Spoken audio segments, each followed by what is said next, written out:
Jesus, and as they travel him, they take him up, amen, to the governors.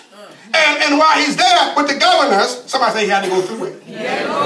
He's up there with the governors, and they ask him, he's here, and this man is causing problems. And they said, well, what is he doing? We don't know. We really ain't found nothing wrong with him. He here, and some of them said, well, what did you find? I ain't found nothing wrong. But the scripture says there were two others that came and said, I'll tell you what I did hear him say. He said that he's going to tear down the kingdom in 3 days and raise it up. They said, did you say that you're going to tear down the kingdom? See, they was totally off. They thinking about the building. They don't understand the spiritual. You know, a lot of folks don't understand that what you're dealing with is spiritual and not carnal. They're looking at it in a carnal sense when you understand that it's a spiritual thing. Amen. So they says, wait a minute. Did you say that you're going to tear down the kingdom and build it up in 3 days? He says, I didn't say nothing. That's what you said. And then they said, well, do you call yourself the Son of God? And Jesus says, I didn't say it. You said it. But somebody said he knew who he was. Amen. See, when you know who you are, you ain't got to say nothing. Amen. Because your character, how you walk, will speak for itself. When I know I'm a child of God, I ain't got to wear all this to believe it. You'll know it by the way I live. Amen. See, you got to know that you know that you know that the Lord is good. You got to know. I ain't got to say nothing. I know I'm saved. Anybody know they saved? Amen. Yeah. I ain't got to bring out my saved part because it's not written on the card, but it's in my heart. Have I got any witnesses in here? Somebody said, I know I'm saved. Jesus says, when you're saved, you ain't got to say nothing. Jesus never said nothing. He said, I ain't got nothing to say. Y'all go right ahead because somebody said it was his plan. It was written. Amen. It was written. Amen. So he understands the plan. And he takes him and they said, well, you said you're the Son of God. So they got him for what they call blasphemy. Yeah. And they bring him, and then they said, well, and they take him to Pilate, and they take him back, and Pilate said, I can't find no fault with him. And then they had a custom that they had to deliver one wrong person. And they asked the question, who do y'all want us to crucify? Do you want Jesus or do you want Barabbas, who is a known killer? But this man, he ain't done nothing wrong. Who do y'all want? Isn't it ironic that the chief priests and the Pharisees, they didn't say, let Jesus go. They said, let Barabbas go. Somebody said it was written. Amen. It was written that he had to go. They said, let Barabbas go. So what they did, they said, you sure you want Barabbas? I mean, wait a minute. Jesus ain't do nothing but heal people. He ain't did nothing but deliver people. He ain't did nothing but set people free. And you telling me you want Barabbas? They said, yeah, give us Barabbas. They said, well, it's your choice. So they hand over Barabbas, amen, a known killer, robber, thug. And they turn Jesus. So Jesus understanding when they get Jesus, they grab him. And they said, well, this is who you want. And the Bible says, y'all can read it for yourself. Amen. I'm just paraphrasing. The Bible said that they begin to spit on him. They begin to punch him in his face. Now notice, he did nothing wrong, but they did it to your Lord and my Savior. They begin to spit on him and punch him for no. Now listen, I can understand if we're going to scrap, let it be for a reason. Listen, if we're going to go at it, let it be for a reason. But wait a minute. Here it is, your Lord and my Savior, who had all power, he let him. He let him spit on him. He let him punch him. Somebody said because it was written. See, it was already in the plan. Amen. See, some of the stuff you're fighting when you just got to let God have his way in it. And amen. Listen here. You ain't a punk. You just fulfilling what God's dreams is for you. Amen. When you let people talk about you without saying anything, ain't nothing wrong with you. You just showing just who you are in Christ. Have I got any witnesses in here? When they start talking about you and scandalize your name, you ain't got to respond. Amen. It was already written. God already knew you were going to talk about me. Amen. But I had to fulfill this plan. Have I got any witnesses in here? So they spit on him and they beat him. And not only that, but they take him and they begin to whoop him. And they begin to get spikes and rocks and rip his skin. You got to understand what they're doing to your Lord and my Savior as they whipping him. But watch this. This is the crazy thing. He never said anything. One word. Glory be to God. Man, it's got to be a unique individual to let somebody whoop on you and don't say nothing. Have I got any witnesses in here? Somebody said he was teaching me something. He was letting me know that I'm going to go through some stuff in life. Amen. But if God be for me, he's more than the world against me. Have I got any witnesses in here? How many of you know you're going to go through some stuff in life? But let me tell you something. Somebody say, again, you're going to go through it. Amen. But I'm telling you, you're coming out of it. Have I got any witnesses in here? And the reason that you can come out of it is because he came out of it. Have I got any witnesses in here?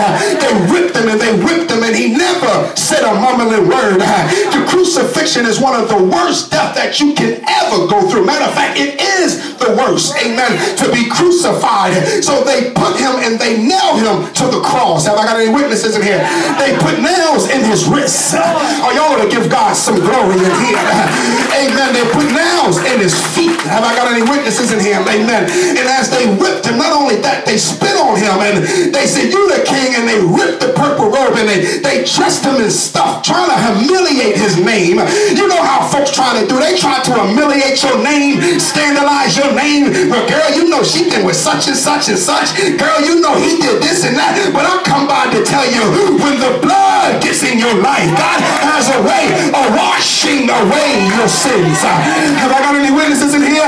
Has anybody been washed in the blood of Jesus? You want to give God some praise just for washing this morning. I might not be fully clean, but I'm sure not as dirty as I was before. And I thank God for coming in my life. Though your sins be as scarlet, he'll wash. Notice he's still washing. Tell your neighbor, he's still washing me. Have I got any witnesses in here? I'm not where I should be. I'm still being washed. But sure enough, I'm not as dirty as I was before. Matter of fact, I'm not as dirty as I was on yesterday. I'm not as dirty as I was on last week. I'm not as dirty as I was on last month. I'm not as dirty as I was last year. And you might not tell me I'm getting better, but the scripture tells me I'm getting better. Why? Because I put my total trust in the Lord. You want to give God some praise in here. You want to give God glory because all that God is doing in your life, you want to give God some praise. Don't you dare let anybody tell you God ain't been good to you. You want to give God some praise in here. I don't care what anybody said. You coming up out of that situation. Can you give God some glory? If you know that you're coming up out of it, you want to give God some praise. Well, preacher, the situation is kind of bad. It's kind of hard. I don't have a job. Every time I turn around, my bills keep mounting up. You want to give God some glory? Somebody said, I know how to praise him even in the bad times, because around the corner is coming a new day. Can y'all give God some glory for the new day? Well, preacher, what do you mean a new day? I'm reminded about Jesus when they thought that all hope was lost as he hung on the cross. Have I got any witnesses in here?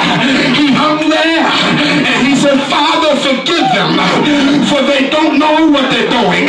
See, you ain't got to fight your own battle. All you got to say is, Lord, forgive them, for they don't know what they're doing. Have I got any witnesses in here? After he says, Father, forgive them, for they know not what they do. Oh, you want to give God some praise? He's on the cross, and he got 2 feet on both sides. But how many of you know? One of them said, man, won't you cause us to come down? We heard about what you can do.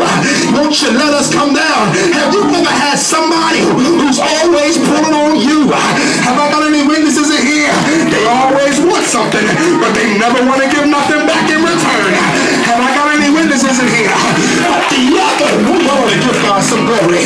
The other one on the other side, he says, man, shut your mouth.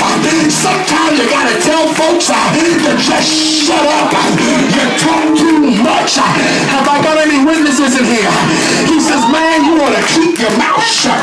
But after he talks to the other person that don't understand who Jesus is, he looks over at Jesus. He says, Jesus, I don't know what he's talking about, but as for me, would you remember me when you come into your kingdom? Have I got any witnesses in here? Jesus says, today you shall be with me in paradise. Is there anybody in here that's glad on today that if God was to come back, I'm going back with him? You want to give God some praise? The next thing he says, woman, behold thy son, and son, behold thy mother. Let me share with you. Jesus makes sure that his family is taken care of. Have I got any witnesses in here? He says, don't worry about it. Everything's going to be all right. You ought to give God some glory. You ought to give God some praise. He says, now after that, he says, Eli, Eli, lama sabachthani. Oh, you ought to give God some praise. My God, why hast thou forsaken me? Oh, God, give God some praise. He turns around and he says, I'm thirsty. How many of you know when water get thirsty, what do? You just wait until water comes back. Have I got any witnesses in here? You ought to give God some glory. You ought to give God some praise. And after that, he says, it is finished. In other words, everything that Jesus had to do, he says, is all done now. My question to you, are you fulfilling everything that God asked you to do? Have I got any witnesses in here? After he says it is finished, you ought to give God some glory. Have I got any witnesses in here? He says, Father, into thy hand I commend my spirit. Now wait a minute. What he was saying is that the ghost, I'm giving it back to you because my body is going back to the grave. You got to see the picture as I see it. He says, I'm giving you my spirit, but my body is going back to the grave. And his body goes back to the grave. They put him in the tomb. You know what the story said. They rolled the stone there. They secured the stone. And then they watched over the stone. But how many of you know that God is able to get himself up out of the grave? I stopped out this morning to tell you, my brothers and sisters, you can get up. Oh, you ought to give God some glory. It's not as bad as it looks like. All you got to do is remember what the Lord did. You ought to give God some glory. I told you I'm not going to hold you long. I'm about to take my seat, but I feel God's presence in this place. I feel God moving. Mother, he lays him down. He sends his spirit back, but then his body goes in the grave. But the scripture says that the keys of life and death is in Hades. Have I got any witnesses in here?